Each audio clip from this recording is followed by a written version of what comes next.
नमस्कार साथियों, क्या आपने कभी सोचा है जीवन इतना कठिन क्यों हो जाता है? क्यों कभी कभी सही रास्ता जानते हुए भी हम कदम नहीं बढ़ा पाते? क्यों हम अपने कर्तव्य से डर जाते हैं? क्यों मोह और रिश्ते के बंधन हमें रोक लेते हैं? क्या आपको कभी ऐसा लगता है कि आप टूट चुके हैं? मन कहता है अब आगे बढ़ना मुश्किल है, दिल कहता है छोड़ दो ये सब, और आत्मा पुकारती है कोई है जो हमें संभाल सकता है। हे साथियों, ठीक ऐसी ही स्थिति में खड़े थे अर्जुन जब उन्होंने युद्ध भूमि में अपने ही प्रियजनों को सामने देखा तो वो टूट गए। गांडीव उनके हाथ से छूट गया, आंखों से आंसू उनके भर आए। उन्होंने श्री कृष्ण से कहा, मैं युद्ध नहीं कर सकता, मैं अपने ही परिजनों का वध कैसे करूं?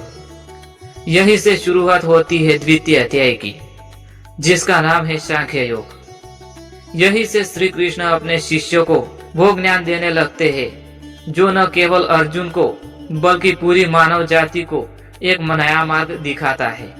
आइए हम भी उसी दिव्य संवाद को सुनते हैं और सीखते हैं कैसे मोह और निराशा के अंधकार से ऊपर उठकर कर्तव्य और आत्मज्ञान के प्रकाश तक पहुंचा जा सकता है।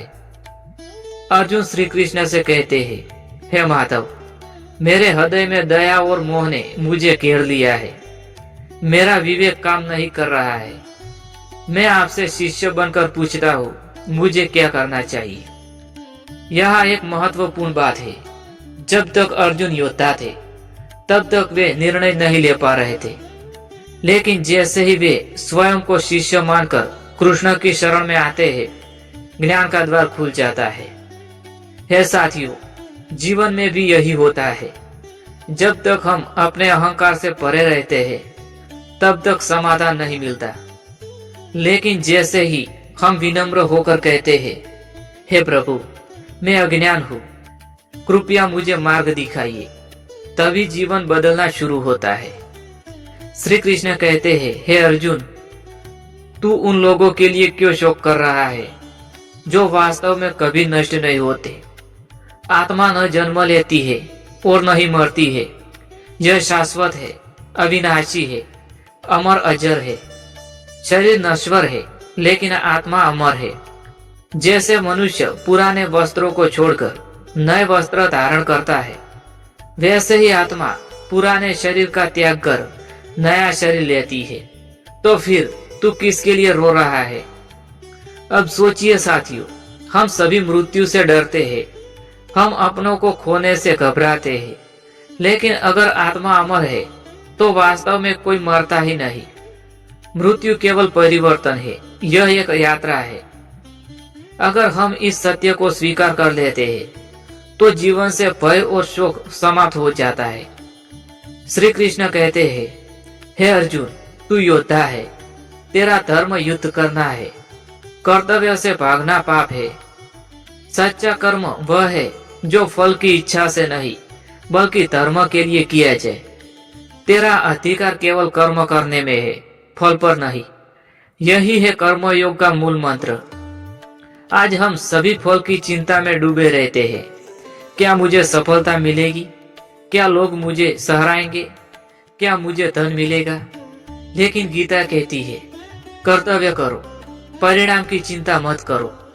क्योंकि जब हम निष्काम भाव से कर्म करते हैं तो हमारा मन शुद्ध रहता है और जीवन स्वतः सफल हो जाता है।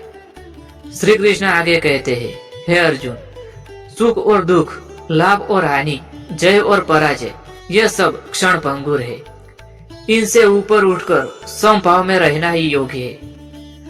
अब जरा अपने जीवन को देखिए, हम कितनी जल्दी उत्साहित हो जाते हैं और कितनी जल्दी निराश हो जाते हैं। थोड़ी प्रशंसा मिले तो खुश हो जाते हैं, थोड़ी आलोचना मिली तो टूट गए। लेकिन अगर हम इन दोनों से ऊपर उठ जाए तो हमारा मन स्थिर हो जाता है। यह स्थिरता हमें जीवन की हर चुनौती से निपटने की ताकत देती है। श्री कृष्ण कहते हैं, ज्ञानी वही है जो मोह और इच्छाओं से मुक्त हो, जो हर परिस्थिति में शांत रहे, जिसका मन स्थिर हो और जो आत्मा को पहचान ले, ऐसा व्यक्ति मृत्यु से नहीं डरता, लालच में नहीं बंधाता और मोह में नहीं फंसता है। वह योगी कहलाता है।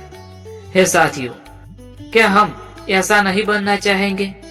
एक ऐसा इंसान जो किसी भी स्थिति में घबराए नहीं, जो अपने भीतर संतुलन बनाए रखे और जो हर समय शांत और दृढ़ बना रहे। यही है गीता का संदेश। अब सोचिए, हम नौकरी में काम करते हैं। अगर प्रमोशन मिल जाए तो हम फूले नहीं समाते। अगर प्रमोशन न मिले तो हम टूट जाते हैं। हम व्यापार करते हैं, लाभ हुआ तो खुशी से झूम उठते हैं, हानि हुई तो चिंता और अवसाद में डूबे रहते हैं। लेकिन गीता कहती है, इन सब से ऊपर उठो, क्योंकि सुख दुख, लाभ हानि यह सब अस्थायी है। वास्तविक स्थिरता तो भीतर है। अगर हम यह सीख लेते हैं तो हमारा मन हर स्थिति में शांत रहेगा। हे साथियों, द्वितीय अध्याय हमें यही गहरी बात सिखाता है।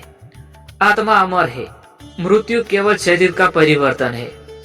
कर्तव्य सर्वोपरि है, कर्म करो, फल की चिंता मत करो। संतुलन जरूरी है, सुख दुख, लाभ हानि से ऊपर उठना ही योग है। सच्चा योग वही है जो मोह और इच्छाओं से मुक्त हो, जो हर स्थिति में स्थिर रहे।